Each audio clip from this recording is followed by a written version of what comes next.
Presiden RI Joko Widodo resmi melantik Johanis Tanak sebagai Wakil Ketua Komisi Pemberantasan Korupsi (KPK) sisa masa jabatan tahun-tahun 2019 sampai tahun 2023 menggantikan Lili Pintauli Siregar di Istana Negara, Jakarta, Jumat tanggal 28 Oktober tahun 2022. Pelantikan itu berdasarkan keputusan Presiden Kepres nomor 103/P tahun 2022 tentang pengangkatan pimpinan KPK tanggal 20 Oktober tahun 2022. Pelantikan diawali dengan menyanyikan lagu kebangsaan Indonesia Raya dan dilanjutkan pembacaan Kepres RI tersebut. Selanjutnya, Johanis Tanak mengucapkan sumpah jabatan di hadapan Presiden Joko Widodo. Ketua Komisi Pemberantasan Korupsi (KPK), Firly Bahuri menyatakan bahwa pelantikan Wakil Ketua KPK Johanis Tanak menjadi pelengkap organisasi untuk memberantas korupsi di tanah air. Tentu kami menyampaikan terima kasih kepada pemerintah dalam hal ini Bapak Presiden Jokowi dan DPR yang pada akhirnya 5 pimpinan KPK menjadi lengkap untuk menjadi nahoda kapal dalam menyelamatkan Indonesia dari praktik korupsi, katanya di Istana Kepresidenan, Jumat tanggal 28 Oktober tahun 2022. Lebih lanjut, Firly mengaku bahagia karena dapat bertemu kawan yang melalui tahap seleksi bersama untuk mengisi kursi KPK. Pak Johanis Tanak ini teman seleksi satu sindikat. Kami masuk 20 besar. Sama-sama FNP. Tetapi waktu itu beliau belum beruntung. Alhamdulillah hari ini bisa bergabung dengan kami dan 5 pimpinan ini komposisinya akan saling menguatkan, katanya. Firly pun menilai sinergi kolaborasi dari 5 pimpinan KPK akan makin meningkat. Alasannya adalah dalam komposisi terdapat dirinya yang berlatar belakang Polri dan Johanis Tanak dari Kejaksaan. Firly meyakini Johanis banyak memahami bagaimana konstruksi suatu perkara yang dibawa dan bisa dihadirkan di peradilan. Ketiga, kami punya auditor Pak Alexander Marwata, auditor sekaligus Hakim Tipikor Adhok. Keempat, Nurul Gufron. Latar belakang beliau adalah disiplin ilmu hukum pidana. Pernah jadi dekan FH Universitas Jember. Terakhir ada Pak Nawawi. Tinggal kita pastikan apakah perkara konstruksi pasal yang kami hadirkan ini bisa menimbulkan keyakinan pada hakim untuk memutus suatu perkara.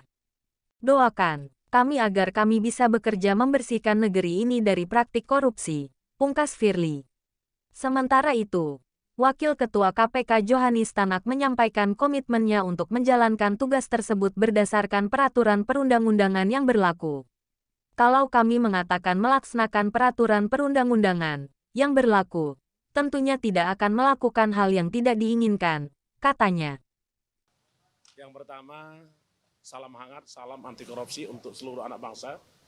Karena pagi hari ini kita bersyukur di Istana Negara telah dilangsungkan pengambilan sumpah Wakil Ketua KPK Bapak Dr. Johanis Tanak, SHM sebagai Wakil Ketua KPK merangkap anggota. Tentu kita menyampaikan terima kasih kepada pemerintah, dalam hari ini Bapak Presiden, menyampaikan juga terima kasih kepada DPR yang telah pada akhirnya 5 pimpinan KPK menjadi lengkap.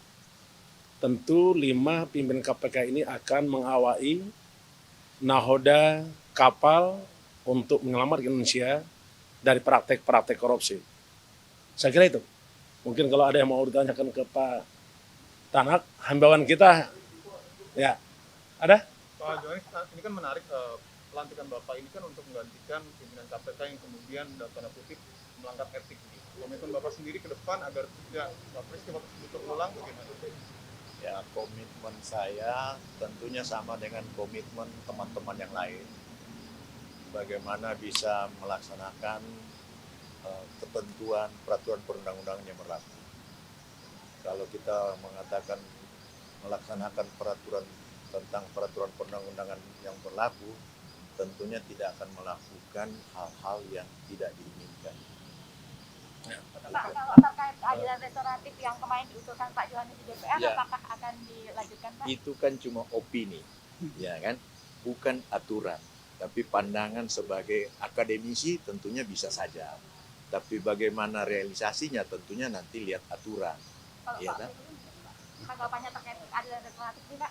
Ya, pada prinsipnya adalah kita harus memegang teguh tujuan penegakan hukum. Tujuan penegakan hukum itu antara lain pertama, kita harus memberikan kepastian hukum itu sendiri. Yang kedua, kita harus mewujudkan keadilan. Dan yang ketiga adalah menimbulkan manfaatan. 3 prinsip dasar inilah yang kita pegang di dalam rangka pelaksanaan penegakan hukum itu. Kalaupun ada hal-hal lain pendapat, itu bisa-bisa saja dibahas, tetapi tetap saja kita berpedoman kepada azas bahwa tidak ada sesuatu yang bisa kita laksanakan kecuali karena ketentuan, prosedur, mekanisme, dan syarat yang ditentukan oleh peraturan undang-undang. Saya bahagia karena ketemu kawan sama-sama seleksi. Pak Yohanes Tanak ini kawan saya seleksi, satu sindikat. Kita masuk 20 besar ya. Sama-sama PD Properties. Tapi waktu itu beliau belum beruntung. Alhamdulillah hari ini bisa bergabung kami.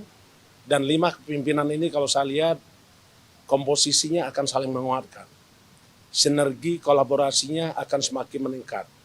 Kenapa? Kalau seandainya rekan-rekan lihat, ada saya yang berlatar belakang dari Polri. 37 tahun saya sebagai penyidik Polri. Terus kedua ada Pak Yohanes Tanak dari Jaksa. Jadi tentu beliau akan banyak memahami bagaimana konstruksi suatu perkara, bagaimana konstruksi perkara ini bisa dibawa dan bisa dihadirkan di peradilan. Yang ketiga, kita punya auditor yang namanya Pak Alexander Marwata, berlatar belakang auditor sekaligus juga hakim tindak pidana korupsi ad hoc. Yang keempat, kita punya Nurul Gufron. Latar belakang beliau adalah disiplin ilmu hukum pidana, dan terakhir pernah menjadi dekan Fakultas Hukum Universitas Jember. Dan terakhir, itu ada salah satu pimpinan namanya Pak Nawawi. Tinggal kita pastikan bahwa apakah perkara konstruksi pasal yang kita hadirkan ini bisa menimbulkan keyakinan kepada hakim untuk memutus suatu perkara. Karena sesungguhnya hakimlah yang sangat tahu tentang perkara yang ditangani. Ius Corena Novit, itu prinsip dasar hukum. Saya kira itu. Doakan kami supaya kami bisa bekerja untuk membersihkan negeri ini dari praktek-praktek korupsi. Makasih ya. Cukup. Pak, untuk rencana, Cukup dulu. rencana KPK dan penyidik ke Papua sudah ada tanggal pastinya, Pak? Update-nya, Pak? Oh, adibnya. Kita sudah melakukan persiapan. Tentu tugas kita pertama adalah dalam rangka penyelesaian penegakan hukum. Yang kedua, kita menjunjung tinggi asas-asas tugas pokok KPK. Di antaranya adalah menjunjung hak asasi manusia. Karena itu, berdasarkan keterangan dokter yang kita dapat, yang bersangkutan keadaan sakit, maka kita harus prioritas pertama adalah memulihkan kesehatan bersangkutan. Insya Allah ini bisa lancar. Untuk waktunya saya belum bisa memastikan kapan, tapi kita akan ke sana. Tim penyidik maupun tim ikatan dokter kita sudah bahas semua. Bahkan kami terima kasih kepada rakyat Papua yang menyatakan selamat datang kepada KPK dan dokter yang tentu bekerja dalam rangka penegakan hukum sekaligus juga memberikan hak asasi manusia, terutama pemulihan kesehatan kepada saudara LE. Saya kira itu. Oke ya. Kalau dari pemeriksaan itu dinyatakan sehat, apakah bisa langsung ditahan atau gimana Pak? Nanti kita bicara karena orangnya masih sakit. Kita cek dulu ya.